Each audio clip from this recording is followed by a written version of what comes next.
மகாபெரிவா திருடிகளே சரணம். நல்லது நடக்கும், நல்லது மட்டுமே நடக்கும். இந்த பதிவில் என்ன பார்க்க போகிறோம் அப்படின்னா, நான் எந்த கோயில் போனேன், நான் குலதெய்வ கோயிலுக்கும் போனேன், இஷ்டதெய்வ கோயிலுக்கும் போனேன், நான் முருகர் கோயிலுக்கும் போனேன், விநாயகர் கோயிலுக்கும் போனேன், பெருமாள் கோயிலுக்கும் போனேன், சிவன் கோயிலுக்கும் போனேன், ஆனாலும் எனக்கு எதுவுமே நடக்கலை அப்படின்னு சொல்கிறவங்க இருப்பாங்க.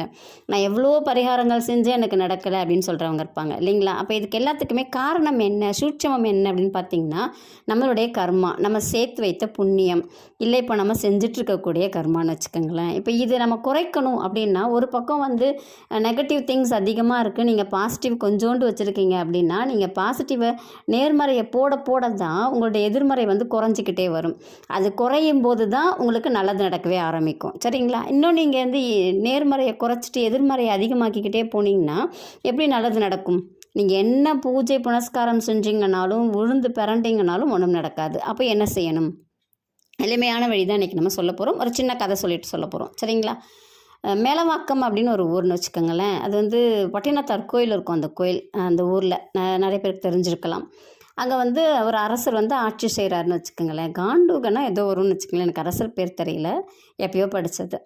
அவர் ஆட்சி பண்ணிகிட்ருக்கார். அவருடைய கர்மா என்ன பண்ணுதுன்னா, அவரை ஹெல்த் வைஸாகவும் சரி, எதிரிகள் கிட்டையும் சரி, அப்புறம் அவருடைய தேவைகளையும் சரி அவரால் என்ன பண்ணிக்க முடியல அப்படின்னா, சரியாக பூர்த்தி பண்ணவும் முடியல. மக்களுடையதும் செஞ்சுக்க முடியல, அவருடையதையும் அவரால் செஞ்சுக்க முடியல.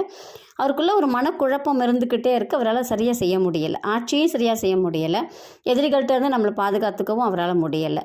அப்போது ஒரு முனிவர் வரார். அவர்கிட்ட என்ன பண்ணுறாருன்னா, அவர் கேட்குறாரு, இந்த மாதிரி இருக்குது அப்படின்னோடனே அவர் என்ன சொல்கிறாருன்னா, உன்னுடைய கர்மா தான் காரணம். நீ மேலே என்ன பண்ணுறன்னா, ஒரு மணியை கட்டு. அந்த மணி என்னைக்கு அடிக்குதோ அன்னைக்கு உன்னுடைய பாவம் தொலைஞ்சிருச்சுன்னு நீ தெரிஞ்சுக்கலாம். சரி, நான் அதுக்கு என்ன செய்யணும் அப்படின்னு சொல்லிட்டு அவர் கேட்குறாரு. அதுக்கு என்ன சொல்கிறாருன்னா, தினமும் நீ என்ன பண்ணுற, மக்களுக்கு அனாதையாக இருக்கிறவங்களுக்கு, ஏழை எளியவங்களுக்கெல்லாம் அன்னதானம் பண்ணு அப்படின்னு சொல்லிட்டு போயிடுறார். இவரும் தினமும் போட்டுக்கிட்டே இருக்கார். அந்த மணி அடிக்குமான்னு அரசர் பார்த்துக்கிட்டே இருக்கார். ஏன்னா அவ்வளோ சேர்த்து வச்சுருக்கார் புண்ணியங்கள்னு வச்சுக்கோங்களேன். அந்த மணி அடித்த பாட்டே காணும். திடீர்னு ஒரு நாள் அடிக்குது. அரசர் ஓடி வராரு. யாருக்கு போட்டிங்க இப்போ சாப்பாடுன்னு? இல்லை, இன்னும் சாப்பாடு யாருக்குமே போடலை, இப்போ தான் சாப்பாடு ஆக்கிட்டுருக்கோம் அப்படின்னு சொல்கிறாங்க. அப்போ என்ன நடந்துச்சாங்க அப்படின்னா, பட்டினத்தார் வரார். பட்டினத்தார் கோடியில் புரண்டவர், அந்த காலத்திலேயே கோடியில் புரண்டவர். அப்போ யோசிச்சு பாருங்கள், எல்லாத்தையும் தூக்கி எறிஞ்சிட்டு சிவனே கதின்ட்டு வந்தவர் பட்டினத்தார் இல்லையா? அவர் வரார் அந்த ஊருக்கு. அங்கே கேட்குறாரு, அன்னதானம் கேட்குறாரு. அப்போ என்ன சொல்கிறாங்க அப்படின்னாக்கா, துரத்தி விட்டுறாங்க. ஏன்னா அவர் கொஞ்சம் கிழிஞ்ச ஆடைகள், கொஞ்சம் குளிக்காமல் அந்த மாதிரிலாம் இருக்கார் பட்டினத்தார். அவருடைய அருமை அந்த மக்களுக்கு தெரியலை. அதனால் என்ன பண்ணுறாங்கன்னா, துரத்தி விட்டுடுறாங்க. அவருக்கு பசி தாங்கலை. அவர் என்ன பண்ணுறாருன்னா, அந்த சாதம் வடிக்கிற கஞ்சி வழிகிற அந்த வழியில் போய் அந்த கஞ்சி தண்ணி எடுத்து குடிக்கிறார். அவர் குடித்த உடனே, அந்த ஒரே ஒரு புண்ணியமாக குடித்த உடனே அந்த அரசருடைய பாவங்கள் எல்லாம் உடனே கீழே இறங்கிடுச்சு.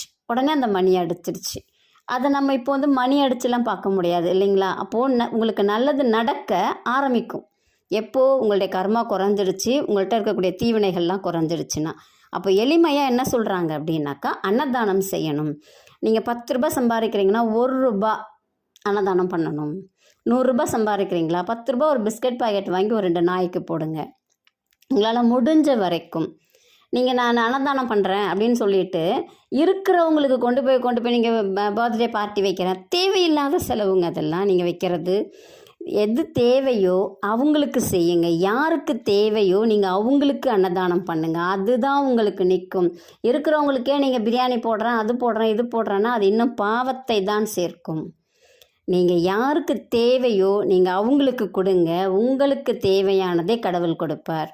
இல்லையா, எறும்புக்கு சாப்பாடு போடுங்க, காக்காவுக்கு சாப்பாடு போடுங்க, பசுவுக்கு 2 வாழைப்பழம் வாங்கி தினமும் கொடுங்க. நீங்கள் தினமும் உங்களால் முடிஞ்சதை கொடுக்க பெருக ஆரம்பிக்கும். நீங்கள் வாங்கிக்கிட்டே இருக்கிறீங்க, நீங்கள் கொடுக்கலை அப்படின்னா பெருகாது, வாங்கிக்கிட்டே தான் இருப்பீங்க. திரும்ப நீங்கள் கொடுக்க ஆரம்பிக்கணும். ஆட்டோமேட்டிக்காக உங்களுக்கு வர வேண்டியது வரும், உங்களுக்கு வருவதும் அதிகமாகும். நீங்கள் கொடுக்க பழகணும். இதுதாங்க உண்மை. இது ரொம்ப எளிமையானது. உங்களுடைய கர்மா குறையணும்னு நினைக்கிறீங்களா, தான தர்மங்கள் பண்ணணும். உங்களால் முடிஞ்சதை செய்யுங்க. ஒரு 10 ரூபாய் பிஸ்கட் பாக்கெட் வாங்கி தினமும் 2 நாய்க்கு போடுங்க. இல்லையா, 2 ரூபாய் 10 ரூபாய் கொடுத்து 2 வாழைப்பழம் வாங்கி பசுவுக்கு கொடுங்க. உங்களால் முடிஞ்சதை நீங்கள் செய்யுங்க. தினமும் செய்யறதுக்கு பாருங்கள். உங்கள் வீட்டில் சாப்பாடு இருக்கா, அந்த சாப்பாட்டில் பாலை ஊற்றி நைட்டில் நாய்க்கு வைங்க. மீற கொஞ்சோண்டு சாத்து கூட வைங்க. தன்னால் உங்களுடைய பாவங்கள் குறைய ஆரம்பிக்கும். பாவங்கள் குறைய ஆரம்பிச்சதுன்னா உங்கள் வீட்டில் நல்லது மட்டுமே நடக்கும். நல்லது நடக்கிறதுக்குரிய அறிகுறிகள் தெரியும். இவ்வளோதாங்க கர்மா குறையறதுக்குரிய எளிமையான வழி. செய்து பலனடைங்கள். நன்றி, வணக்கம். நல்லதே நடக்கும்.